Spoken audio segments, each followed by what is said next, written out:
vous doutez de notre bonheur d'être ici. On fait rêver, je pense, beaucoup de gens à se trouver chez vous, Grégory, dans cette brasserie ouverte depuis maintenant quelques mois, dans Geoffroy Guichard. Alors, il faut d'abord qu'on fasse un peu connaissance avec vous.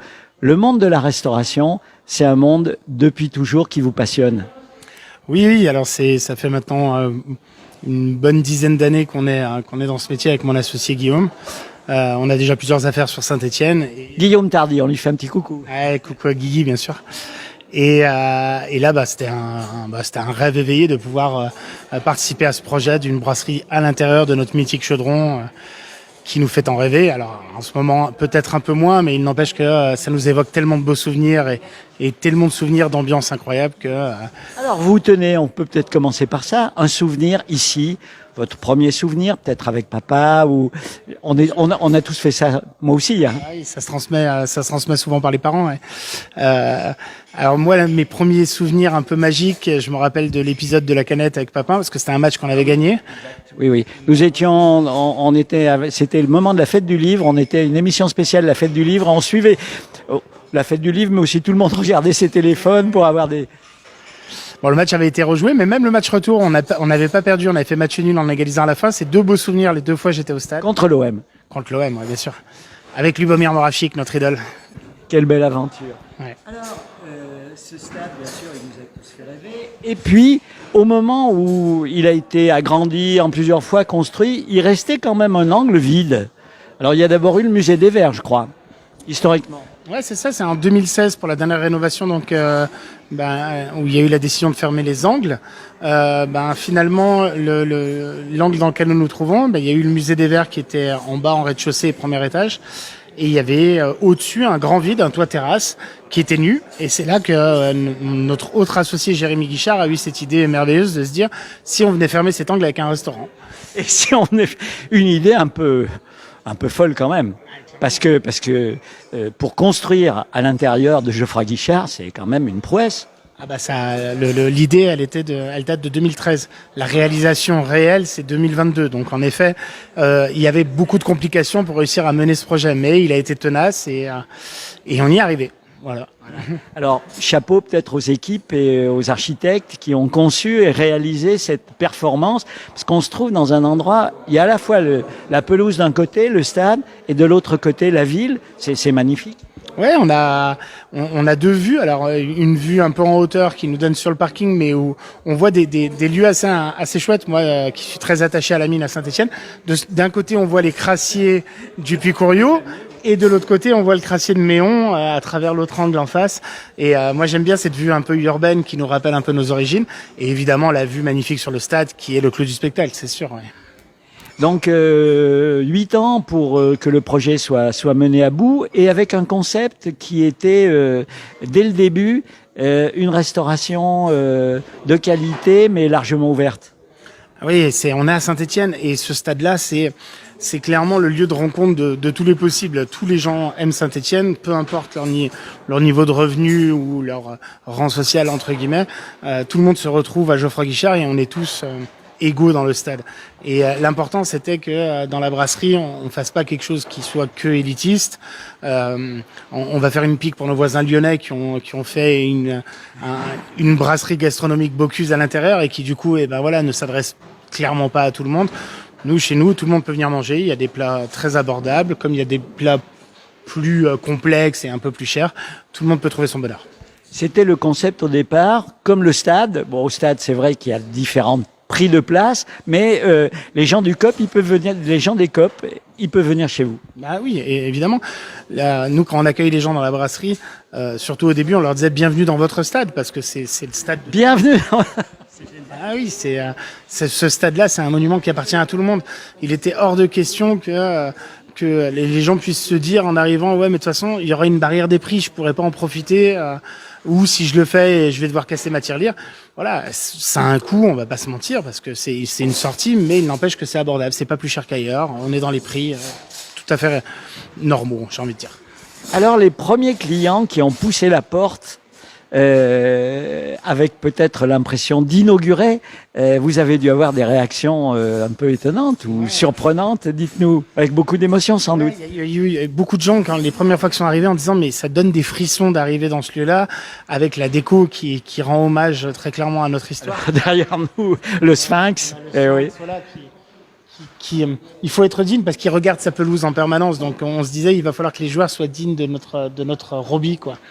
Et il y a plein de gens qui nous. Il y a la pipe de Il y a Roger Rocher, bien sûr, qui est une de nos pop stars à nous et celui qui a fait que Saint-Étienne est connu maintenant dans toute l'Europe, quoi. C'est ces personnages-là qui nous ont donné ça. C'est une évidence. Et puis quand on entre, on a au-dessus de la tête une des fameuses voitures de la descente des Champs-Élysées. Elle est même immatriculée 75 et elle est verte. C'est le clin d'œil. Ah bah oui, on est la seule équipe qui a descendu les Champs-Élysées après une défaite. C'est assez incroyable et avec tellement de supporters sur les champs. Donc c'est une voiture mythique et c'était cool de lui rendre hommage aussi. Voilà, donc des réactions de gens avec des frissons. Ouais, des gens qui nous ont dit, je trouve que il y a un client un jour qui nous a dit les gars, ce que vous avez fait c'est chic populaire, et je trouvais que c'était magnifique comme expression parce que je trouvais que c'était une brasserie qui est quand même cossue, qui a de la gueule, voilà, mais avec un côté très populaire, des prix qui sont abordables pour tout le monde et une ambiance pas trop guindée non plus. Voilà, il y en a pour tout le monde. Et je trouvais que cette phrase chic populaire, c'était très mignon, ça m'allait bien, quoi.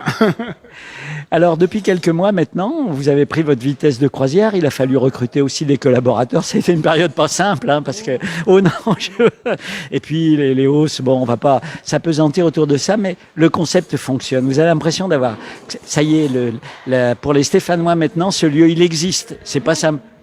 Alors, il n'est pas encore connu de tout le monde parce que ça fait que 3 mois qu'on est ouvert, mais en tout cas, tous les midis, on est quasi complet. Il faut vraiment réserver pour être sûr et certain de booker sa table.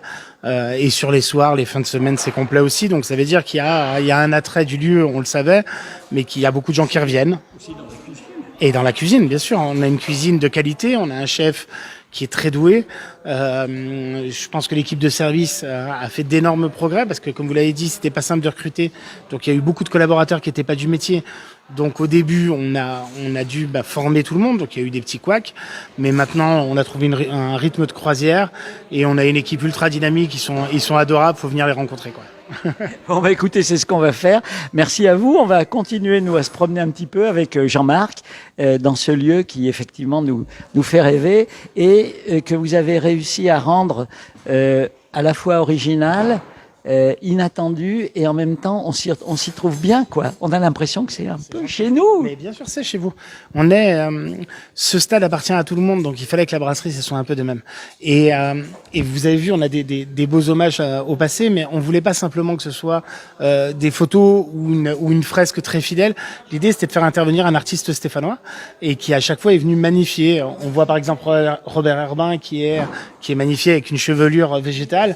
Alors ça plaît beaucoup, mais ça peut ne pas plaire, on le conçoit, mais il n'empêche que c'était un clin d'œil de se dire... c'est pas le musée, les photos, elles sont en dessous. C'est ça. Chez nous, c'est une interprétation. Pierre Garonner est aussi une interprétation. Oui, c'était les trois, c'était le trio.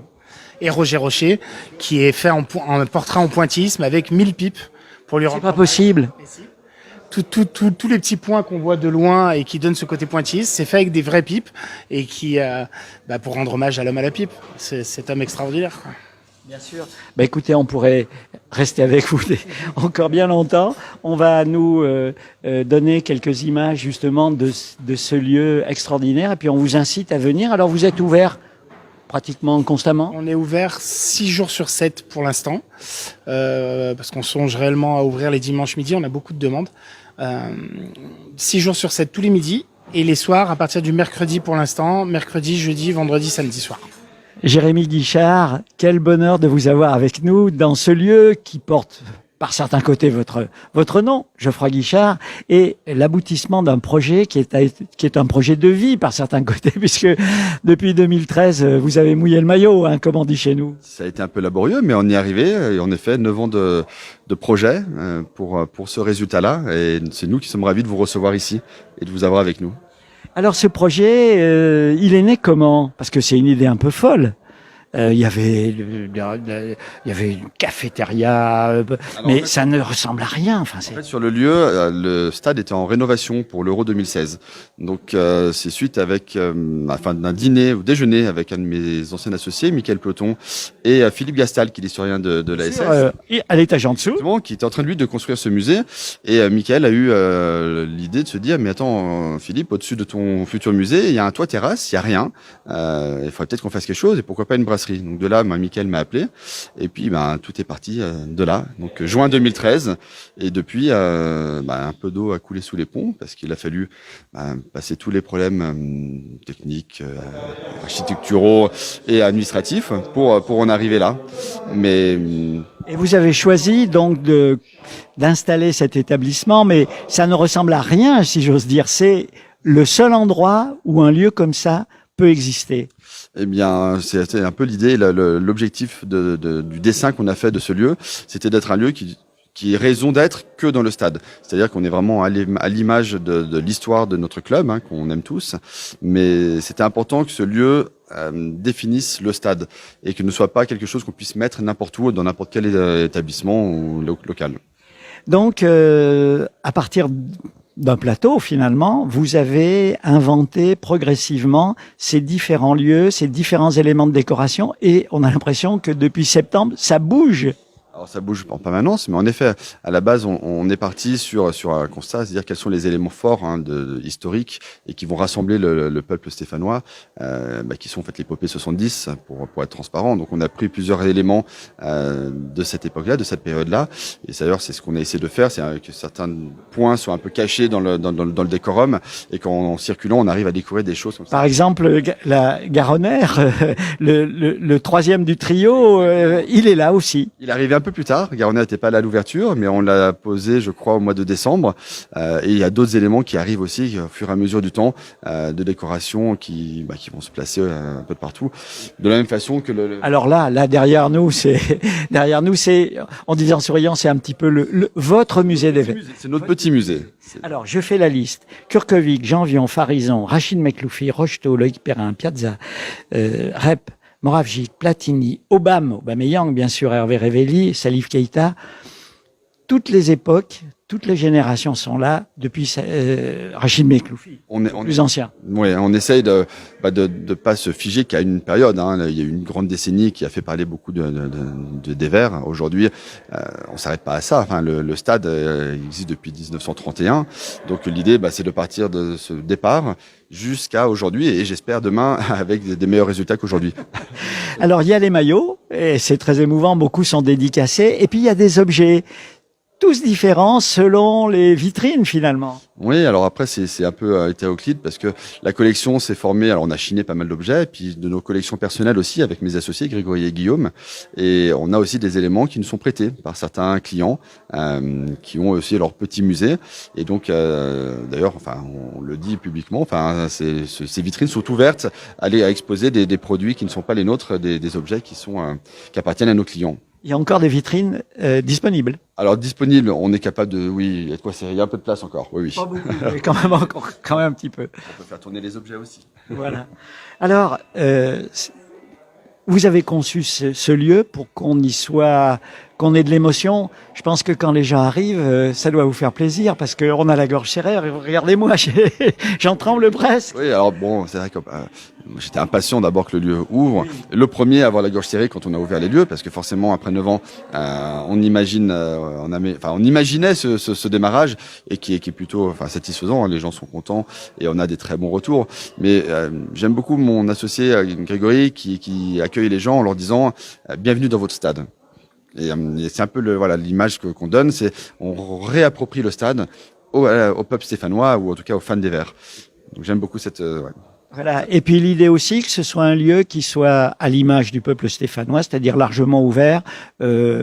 C'est pas un restaurant hautement gastronomique comme chez nos voisins lyonnais, suivez mon regard, mais un lieu où on mange bien, de manière variée, et où on peut se faire vraiment plaisir entre amis. C'était exactement ce qu'on voulait définir dans ce lieu-là. C'est-à-dire qu'on est à la jonction entre le COP Sud et la tribune officielle. Et donc on voulait. Donc là c'est plutôt champagne et là c'est plutôt frites. Et nous on est à cette à ce croisement-là. Donc on est cette mixité-là. Donc l'idée, c'est qu'en fait toute population puisse venir sans qu'il y ait de clivage et de barrières qui même financières. Alors on a un menu, enfin qui reste, je pense, assez abordable et une carte qui est déclinée, enfin avec des premiers prix pour des plats pour enfants qui sont très bas, jusqu'à des plats qui sont un peu plus supérieurs, mais qui permettent d'être accessibles à tout le portefeuille. Voilà, donc au bout de 4 mois, un peu plus de 4 mois, ça va, ça y est, les rêves que vous avez eus pendant des années et des années, finalement, ils se concrétisent? Alors moi, il faut d'abord savoir que je suis pas issu du milieu de la restauration, donc j'ai monté le projet et je me suis associé donc avec deux experts, Grégory et Guillaume, qui ont plus l'habitude. Et je m'attendais pas au-delà de la crise économique énergétique qu'on rencontre aujourd'hui. Je ne connaissais pas tous les détails et du fonctionnement d'un restaurant. Moi, j'y étais en tant que client, donc je connais plutôt la salle, mais en fait, je ne savais pas qu'il y avait vraiment deux mondes entre la cuisine, la salle, et que tout ça, il faut un chef d'orchestre pour coordonner tout le monde. Et voilà, donc j'apprends beaucoup du métier, même si c'est pas moi qui suis là au quotidien, c'est mes associés qui le gèrent. Mais bon, je suis un petit peu là quand même parce que c'est aussi un peu mon bébé. Oui, puis les gens sont heureux de vous faire un petit coucou. Ouais, et puis moi je suis heureux de voir les gens aussi, de voir les gens heureux et que tout se passe bien, parce qu'en effet, on veut que tout se passe bien. Donc, dans la majorité des cas, c'est-à-dire 99,99% des cas, tout se passe très bien. Voilà, écoutez, merci à Jean-Marc pour la réalisation technique, et puis on ne peut que vous inciter à venir avec des amis. Vous êtes largement ouvert les midis ainsi que le soir à partir du mercredi, je crois. C'est ça, on est ouvert le lundi midi, mardi midi et le mercredi midi jusqu'au samedi soir. Voilà, donc ça donne largement l'occasion de venir chez vous. Merci Jérémy. Je vous en prie, merci beaucoup.